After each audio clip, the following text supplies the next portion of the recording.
Is just spiralling out of control at the minute. But really, in reality, when has it ever been any different? If you were to go back in time to the 1930s, say, of course, you would have a world war looming, but all around the world, poverty and discontent could be found at that period. And in the case of Kabylia in northern Algeria, here was a place that didn't have running water or electricity, and it's a place where the philosopher Albert Camus described seeing children fighting with dogs over scraps of food. Now, inspired by those writings of Camus, writer Xavier Clerc has told the story of his father's upbringing. He was born there in 1937, and he experienced a brutal life. And at the age of 25, his father left the country in the aftermath of the Algerian War, spending much of his life working in a metal factory in Normandy. Exploring his own life as an Algerian immigrant, Xavier Clerc tells his father's story as a work of fiction in his novel, A Man with No Title. My father was born in the 30s in Algeria during the French colonial times, and he was among the very poorest people in the mountains. And Albert Camus, when he was 25, back in 1939, visited the villages, and he witnessed the utter poverty there. And among those children dressed with rags and surviving on roots, literally, was my father. And when he died back in 2020, recently, I felt the need to imagine his life and to combine it with the memories I have of him. It's your story. It's the story of your father as well, but it is a novel. I mean, why did you choose to tell it this way as a work of fiction rather than simply as an autobiography? Simply because one has to stay very humble about drawing the life of another. We think we know our parents, but we never know them, actually, simply because we don't know what they were like as kids. We don't know their feelings. We don't know their secret gardens, never mind when the very parents are the quiet type. And so all these migrants that came and sacrificed themselves for their children, for them to have a chance, basically, it's the story of a man who uprooted himself for his children to root themselves into the West and to have a chance for a better future. So it is essentially a novel about sacrifice. It really captures that sense of struggle, the struggle of leaving a life behind, and then the difficulty of integrating oneself into a new community. There's those fears that you're not going to be accepted, that you're not welcome. But then, of course, there's the pressures from your own community as a migrant that the people that you've left behind no longer accept you. And the book really does paint a vivid picture of a person caught between conflicting impulses. Yes, I think the sense of exile is a universal experience. I mean, take the Irish with the potato famine and the migration to the US. They know a thing or two about what it is to migrate in a different country. And then the experience of otherness. You don't need to actually change country to experience that. You can be a stranger in your own family. Growing up gay in a Muslim family is a challenge I had to face all my life, essentially. And so I needed to not embellish what my life was. My parents saw the fruits of the 19th century education. They never had a chance to go to school. 9 kids out of 10 among the indigenous didn't have access to school during Algeria being French. So my parents, with all their limitations, did what they could. We were 9 children. And it's very much a tribute to them, but it doesn't mean I didn't feel a sense of otherness.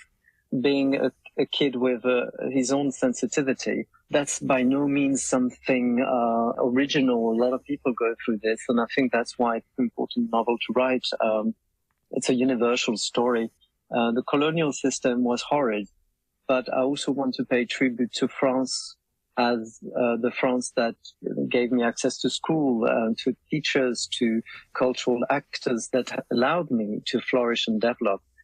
Do you think that on some level the novel kind of exposes, certainly to people outside of France, that idea of France's complicated relationship with its own history, with its own legacy in relation to things like its colonial past? Absolutely. I mean, this is an ongoing issue. Colonial history has been filled with tragedies. I mean, the colonial system dictated to the people in Algeria that they would have an extra tax system. They were not allowed to collect wood to use on a daily basis. They were not allowed to work without paying a permit to enable them to work, a permit being so expensive that most people couldn't afford it. And as a result, a lot of them were imprisoned. So it was a deeply, deeply unfair system. And so I do not say all French people were horrid, but the system itself was terrible. It's a tragedy because many people then grew up in Algeria, including Albert Camus, who didn't set up that system. And he was among the brave people to fight for justice and equality. And to those I want to pay a tribute to as well. I mean, reading this in the UK and Ireland, it's very hard not to draw certain parallels with the UK's own colonial history. Of course, the cultural makeup, the soul, if you want to put it that way, of the United Kingdom is as a result of that colonialism. And there is at its core that struggle of looking at who we are now and the difficult journey it took for us to get to this point. And that does resonate whilst reading the book. I'm so glad you're saying that, because it's just as much the story of Algeria as it is of Europe. It's about imperialism. It's about these very deep issues of the hierarchy of mankind, which is at the heart of racism, as instance. The moment you believe that you are superior to another based on religion, based on your culture, based on whichever fantasy you want, it does create a sense of entitlement, which is exactly what was fueling imperialism and led a lot of people believing it was okay to invade entire continents and make them their own. The idea of migration, and migration is a story that we're all used to seeing in our news headlines these days. And it's only human that many of us do become almost immune to the real lives that we're reading about, that we just block it out and it just becomes another news story as part of that endless news cycle that we're part of. Was it important for you to make this story connect with people, to cut through that apathy that people can be exposed to? Absolutely. That dehumanization you're describing so well is linked with that saturation, that fatigue, that sense of numerous daily repetition of those tragedies. But what one mustn't forget is those are not numbers. They are real people, and no one is happy to leave one's country. No one. It's always a tragedy, and it's always an individual tragedy to start with, and then a collective tragedy. And then it's a sense of otherness that follows them all their lives. And then we don't inherit just the genes of our parents in terms of color of our eyes or color of their hair. We also inherit their emotion, their silence, their secrecy. And these tragedies are inherited. And that's our collective legacy as well. In that regard, then, what was it like for you as a novelist to piece together a picture of your father's life, to give a version of his life for us to read that isn't necessarily autobiographical, as we said, but for you to construct a version of him through which you could tell this story? Well, it took me maturity, actually, to realize that for the longest time, I resented my father because as a kid, I used to write and I used to read a lot of classics, and one of them was The Three Musketeers. And I was dreaming as a child of a chivalresque father figure. And so I resented my father for being one of these head down person, very humble, very quiet all the time, and which is the antithesis of this sort of flamboyant hero that I was dreaming of. And then with maturity, I realized my father was the most chivalresque person you could ever meet, because in his own way, he was fighting, not with a sword, but he was fighting with determination to feed his 9 children. And how brave is that, to slay poverty on a daily basis, hand to mouth, but he did what he could, and he never gave up. And that's quite an incredible achievement. It's a challenge in literature to put words where there was most of the time only silence. But with time, with dedication, one remembers key elements of his life, and also the articles by Albert Camus, a series of articles in which he describes the poverty he witnesses there, allowed me to make sense of what sometimes was just a blurred memory. When my father used to tell me that as a child he would eat roots, it didn't make much sense to me at the time. And reading this article, he states that as a fact. And that helped me also to discern the legend the myth and to separate it from fact. My father only has known war all his life. He was born in the 30s, break the Second World War, followed by the War of Independence, followed by another type of war in the 60s when he moves to France, which is the war to survival. So the fruits of this series of wars, for me, it was very important to address that. And a novel allows you enough breadth and imagination to not be enslaved to basic facts that sometimes are simply unknown. There are lots of gray areas in the life of my father, but all I know is he was a great man, and just like him, millions of people sacrificed themselves to rebuild Europe, and to those we need to pay a great tribute to. But this is also your story. Added to this is the dimension of your sexuality. And at times, it feels like if being a migrant is to shut down your own identity, or it's certainly part of your identity, then the added pressure on top of that, of hiding one's sexual identity, of having to acclimatise yourself, of having to conform to social attitudes. This must have been an almost impossible position for you to be in, to reconcile all these pressures. I think as most gay men out there experience the sense of otherness from a very early age. So for me, it was just an extra layer. I was other among the others. And so it's a bit like Russian dolls, really. It's a different dimension of otherness, but we all the other of someone else. We all the stranger of someone else. I mean, women are quite often in a sense of discrimination, quite often treated like others. And gay people are the same, black people are the same.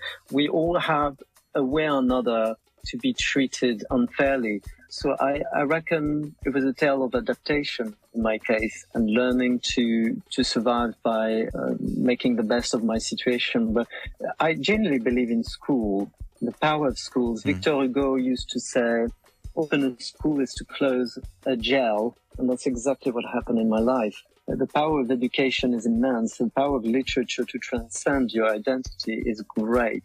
And that's really something I wanted to bring forward in my novel. That's Xavier Clerc, and his book, A Man with No Title, is published by Saki Books. It's a fascinating read, and I have to admit, I didn't really know an awful lot about the Algerian War or the circumstances around that, and it was so revealing. But it's interesting as well that the novel deals with prejudice in terms of nationality, in terms of sexuality, and a lot of those prejudices are still things that we're dealing with today. My panel are still with me today, Sarah Crichton and Lindsay Conway. Sarah, I mean, the idea of Algerian immigration is still such a hot topic at the moment. I mean, indeed, on the BBC News website right now, the top headline is Cooper won't set timetable to cut dangerous boat crossings. And this is talking about the Home Secretary, Yvette Cooper. Saying about the level of dangerous small boat channel crossings is far too high. And of course, they come from all over the world, but Algerian immigration has always been an issue as well as part of this. And it's interesting, though, that this does seem to be the issue that could well decide the next election, and people are already thinking in terms of that. No, it's a huge issue. I work in the housing sector, and immigration is a huge issue in housing. Really, we have a massive housing crisis in the country, but I mean, immigration is not the root cause of that. When immigration numbers were low, we had a housing crisis. There are much bigger issues at play, but no doubt it is putting pressure on the system. And there's a couple of stories that I've been reading today about the next election, and Torsten Bell has this. I'm sorry if I'm getting ahead of you, by the way.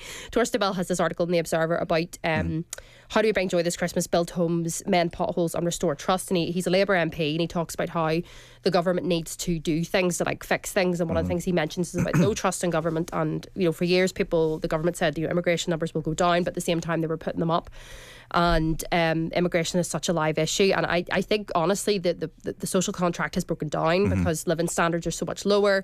People can't afford to buy a house, can't have a house, the health service is crumbling, food prices, society just doesn't function, nothing works. And then then immigration, if the numbers are high, then obviously people will feed upon that fear and put a bogeyman for people to put their blame on somebody.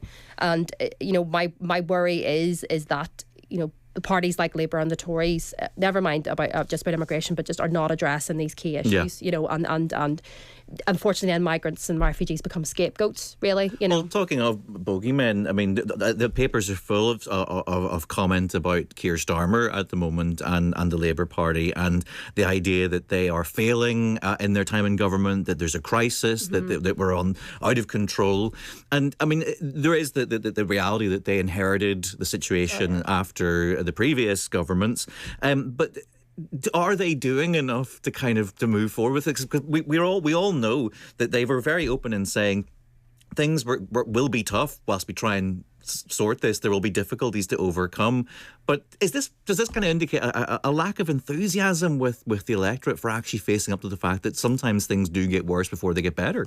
I think the problem is things have been worse for so long. Yeah. I mean, we have literally had 14 years, and yes, this is the Tories' legacy, of austerity and the complete, that the country's just been they destroyed the country in my view.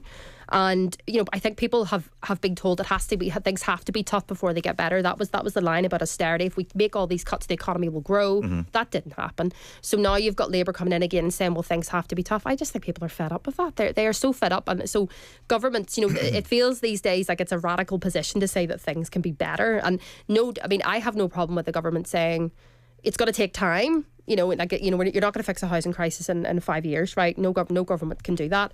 But tell people where you're going. Don't just tell them, oh, well, there's nothing we can do. That's what I find so frustrating. It's, the things that I remember the NHS working really, really well. We were talking about, when you could get a GP appointment. I remember when, I'm not trying to idolise the 90s, but, things that don't work now did work, and now we're told that can't possibly happen again. That's a problem for our generation, in that we are used to things being a particular way and they're not working that way, and that's hard for us to get our heads around.